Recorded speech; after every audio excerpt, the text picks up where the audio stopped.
this is Ahmed Nasif Jawaad back with yet another video of O-level chemistry.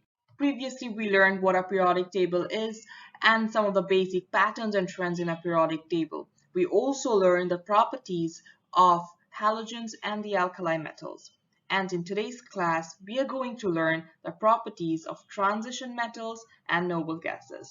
We will also learn how those noble gases are used in regular day-to-day life.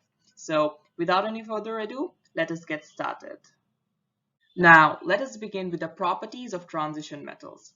So, transition metals are located in between the periods in a periodic table.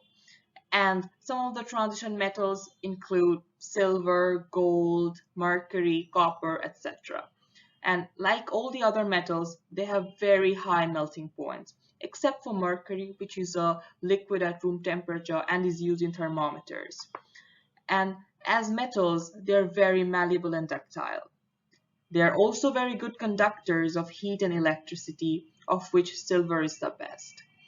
They also have high density, and since we cannot arrange these transition metals in groups, they do not have any trend in their reactivity. These transition metals also come in very handy with some reactions.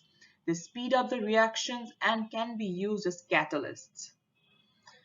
Moreover, they form colored compounds and can also form complex ions as they have variable valencies. Now, let us move on to the properties, trends, and the uses of noble gases. The noble gases are also known as inert gases, mainly because they have full electron shells and they are already stable, which means that they do not need to take part in any sort of chemical reactions. And that is the primary property of noble gases.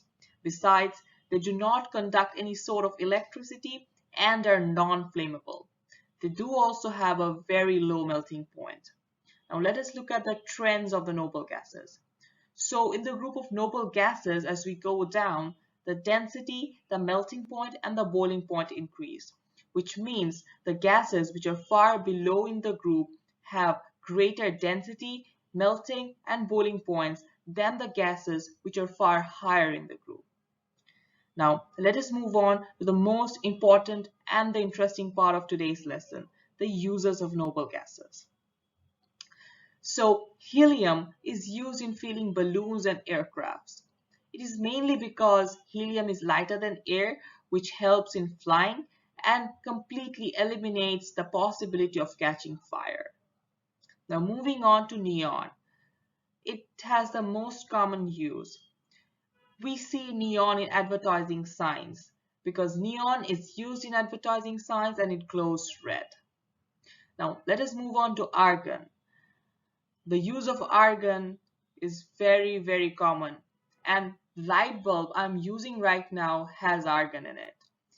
So, argon is used in light bulbs and mainly fills the tungsten to stop the filament in the light bulb reacting with oxygen.